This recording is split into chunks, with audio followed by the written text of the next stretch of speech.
Another video, and it looked like Caitlin Clark has landed a huge win against the WNBA and possibly her treatment. Everyone thinks they know the story of Caitlin Clark in the WNBA. They see the dazzling dunks, the record-breaking stats, and the skyrocketing ratings.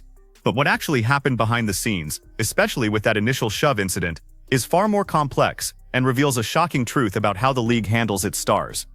It starts with a blatant disregard for safety and ends with a commissioner being schooled by the very player she tried to sideline. A lot of people feel as if Erin Kane and their company hasn't been standing up for Caitlin when it comes to her getting off the ball, when it comes to referees, when it comes to the disrespect from players and the league, and the way Kathy sneaked this in, and all these said things that is steady happening. Caitlin Clark didn't just win on the court. She might have just won the ultimate battle off it. The same league that tried to brush off a clear assault incident? Yeah. It looks like karma's serving overtime, and it tastes like humble pie for Commissioner Cathy Engelberg. Who do you think handled this mess worse? The league or the players? Comment below, because this one's a masterclass in damage control gone spectacularly wrong. Let's be honest, if there were Olympic medals for pretending things didn't happen, Cathy Engelberg and the WNBA would have swept gold. When Caitlin Clark got shoved, body checked like she was playing linebacker, the league tried to act like it was a normal Tuesday. The refs swallowed their whistles, the commentators suddenly forgot how replays worked, and the WNBA's official page? Silent. Completely silent. You could almost hear the PR team whispering, if we don't talk about it, maybe people will forget. Except people didn't forget.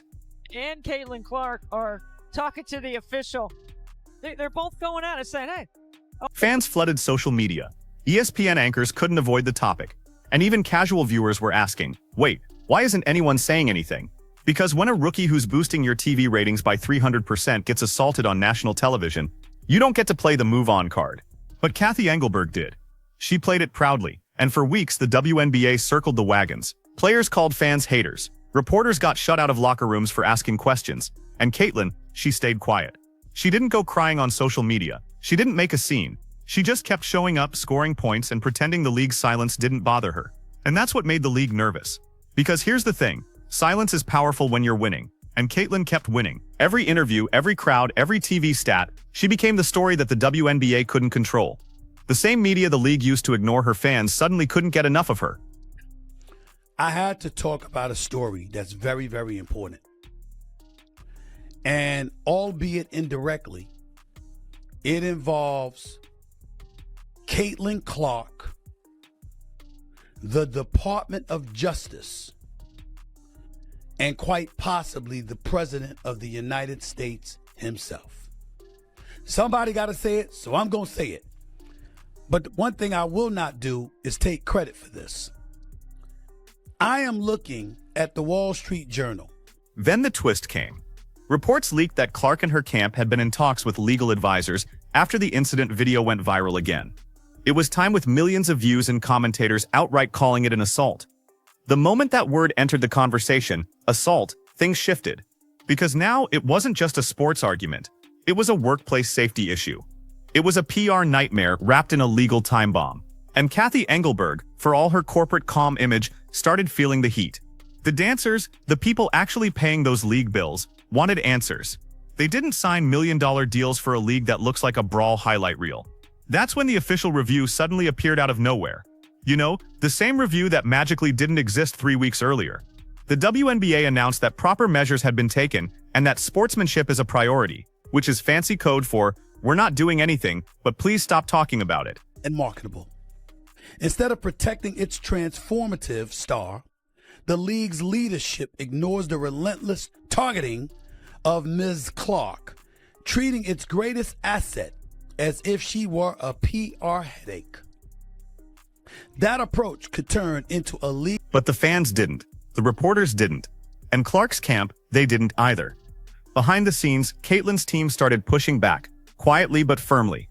According to sources, they asked for guarantees that she'd be protected from targeted physical contact, and that the league needed to enforce its own rulebook.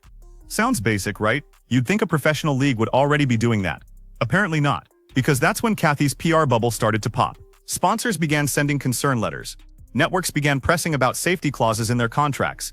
And suddenly the WNBA was forced to make a choice. Admit they ignored a serious incident, or act like they'd been proactive all along. Guess which one they picked? Yep, the "we've been on top of this from day one" route. Except now, Caitlin had something better than a press release. She had the crowd. Everywhere she played, fans chanted her name, opposing teams got booed when they played dirty. Clips went viral, and the media, once scared to call out favoritism, started flipping the script. Why is the league protecting aggressors instead of stars? Why does it take public outrage for Engelberg to act? And then came the headline that broke the internet. Caitlin Clark wins league review. WNBA tightens player conduct rules after public backlash.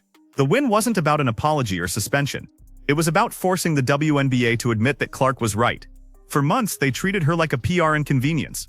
Now they were revising rulebooks because of her. And Engelberg, she had to stand at that podium and pretend it was part of the league's ongoing commitment to fairness. Translation: we messed up and now we're cleaning it up before it hits court documents. And it's almost poetic, really. The same commissioner who wanted to downplay the Caitlin Clark effect ended up getting schooled by it. Because let's face it, if Caitlin wasn't Caitlin, none of this happens. If it were a mid-tier rookie, the story dies in a day. But Clark? She brought in too much money, too much attention, and too many eyes for the WNBA to hide. And Engelberg knows it. That's why lately she's been bending over backward in interviews trying to sound supportive. She keeps calling Caitlin a transformative player and a vital part of our league's growth. Yeah, because nothing says vital like trying to ignore someone until the lawyers show up. But here's where it gets even more awkward. This incident didn't just divide fans, it split players too. Some of Clark's teammates started quietly defending her in post-game interviews, saying, "The hate's been too much." Others still tried to blame media hype for the tension. You could feel the shift. The locker rooms were no longer united under the anti-hype banner. Clark's professionalism started winning people over. She didn't post drama, she didn't throw shade. She just kept showing up and outplaying the noise. And that's when Engelberg realized Caitlin's silence had more power than the WNBA's press team. Now here's where everything really flips. The WNBA thought this whole thing would fade after a few headlines, a weak press release, and a few "we support all players" quotes. But instead, it turned into a full-on reality check for Kathy Engelberg's management style. Because suddenly, the same networks that had been running Caitlin Clark needs to toughen up were now running, has the WNBA failed to protect its biggest star? That's what happens when you try to gaslight the entire fan base. It works for a week, maybe two. But once the receipts start stacking up, you can't spin your way out. And for Engelberg, the receipts were everywhere. Clips from the game were replayed on every sports show. Podcasts tore into her leadership. Even former NBA players, who usually ignore WNBA drama, started commenting. Guys like Charles Barkley and Stephen A. Smith didn't hold back. They weren't defending Caitlin because she's a rookie. They were defending her because the double standard was too obvious. If someone had shoved LeBron James like that, it would have been a fine, a suspension, and a 2-day media circus. But for Caitlin, the league barely acknowledged it. And the more she won, the worse Engelberg looked. Because nothing exposes poor leadership faster than a player succeeding in spite of it. Her silence made her look mature, calm, and focused. Meanwhile, the league looked like the chaotic mess she was forced to clean up after every game. By the time the WNBA finally released their updated code of conduct, it was too late. Fans had already decided what the real story was. Caitlin Clark got assaulted, the league ignored it, and only reacted when the backlash hurt their pockets. That's not growth, that's desperation. And speaking of pockets, the sponsors noticed. Nike, Gatorade, Wilson, all brands tied to the league through endorsement deals, started paying attention to how their logos were being associated with this controversy. None of them wanted to look like they supported a league that couldn't protect its stars. That's when the behind-the-scenes pressure got real. Because in modern sports, sponsors are more powerful than commissioners. When advertisers threaten to pull campaigns or reevaluate partnerships, things start happening fast. So, when Engelberg finally appeared in a joint press release, commending Clark's professionalism and reaffirming safety standards for all athletes, you knew that wasn't about morals, it was about money. Still, Clark handled it better than anyone expected.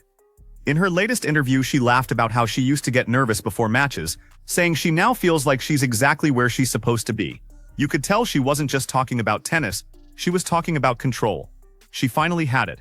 And in a weird twist, Engelberg accidentally helped her get there, because every time the league tried to sideline her story, it only made her more famous. Every ignored foul, every awkward press conference, it all turned into more sympathy, more fans, and more fuel for the Caitlin Clark brand. Even rival players started changing their tone. The same ones who mocked her college fan base now talk about respecting her growth. The ones who said she's not ready for the league suddenly have nothing to say because you can't argue with numbers, attendance, ratings, jersey sales, all skyrocketing. And the person responsible, the same player they tried to downplay. The irony writes itself. But let's not act like Engelberg suddenly learned her lesson. The WNBA still has a problem. It's run more like a PR project than a professional league. Everything goes through narrative management. You can see it in the way stories are shaped. When Clark wins, it's team effort. When she loses, it's reality check for the rookie. That bias didn't start this year, but she exposed it. And she did it without even trying. Now fans have started demanding more transparency. They want fair officiating, better player protection, and consistency in discipline. You know, the bare minimum for any league that calls itself professional. And for Engelberg, that means something dangerous: accountability. The one thing she spent her whole tenure avoiding, because once you start admitting mistakes, you start getting judged by results. And her results haven't exactly been impressive. Teams folding, players complaining about pay, and now this controversy showing how poorly leadership handles pressure. But Caitlin Clark changed the equation. She brought in new fans who don't care about old loyalties or league politics. They care about fairness. They care about the game. And they're not afraid to call out hypocrisy when they see it. That's what scares the WNBA the most.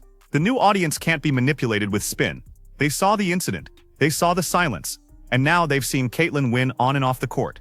It's almost poetic that her calmness became her biggest weapon. Because while Engelberg was busy doing damage control, Caitlin was out there doing what she does best: winning.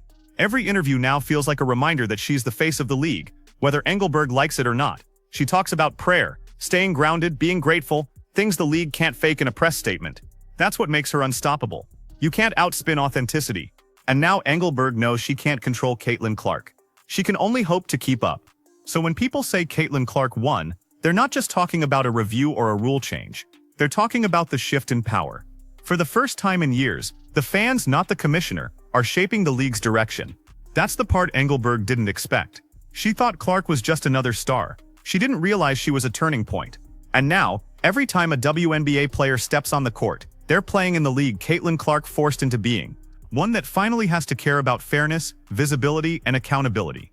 You can almost imagine Engelberg replaying that press conference, wondering how it all slipped away, how the league she tried to control got taken over by a 23-year-old with a jump shot and a sense of calm.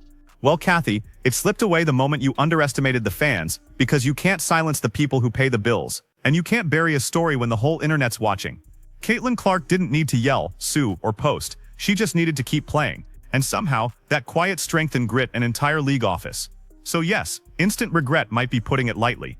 Engelberg didn't just underestimate Caitlin Clark. She underestimated how smart, vocal, and loyal fans have become. And now, every PR statement, every fake apology, every league values fairness line, all of it just sounds hollow next to Clark's calm voice saying, "I'm happy with where I am. I've worked for this life." That's not just confidence, that's control. And it's something the WNBA commissioner will never have again. So what do you think? Did Kathy Engelberg finally realize she can't silence fans? Or will the league try another PR stunt next season? Drop your thoughts below. And if you enjoyed this breakdown, hit that like button and subscribe, because trust me, the WNBA drama isn't done yet. The best part? The doctors who broke the story aren't backing down either.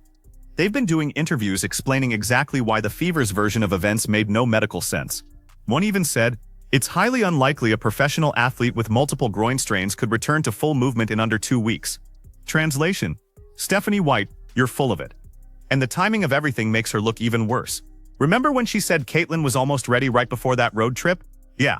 Turns out that was the same week the team quietly filed for extra medical evaluations, which basically means they knew she wasn't close to ready. So not only did they lie, they planned around the lie. That's next-level manipulation. Even players from other teams are low-key calling it out without saying her name. One player posted a tweet saying, "Protect your body, they'll smile in your face and ruin your career behind your back." Everybody knew what that was about. And it's not just players. The media's waking up too. Reporters who used to back Stephanie are now starting to turn. An article headline literally said, "Fever coaching staff faces credibility crisis."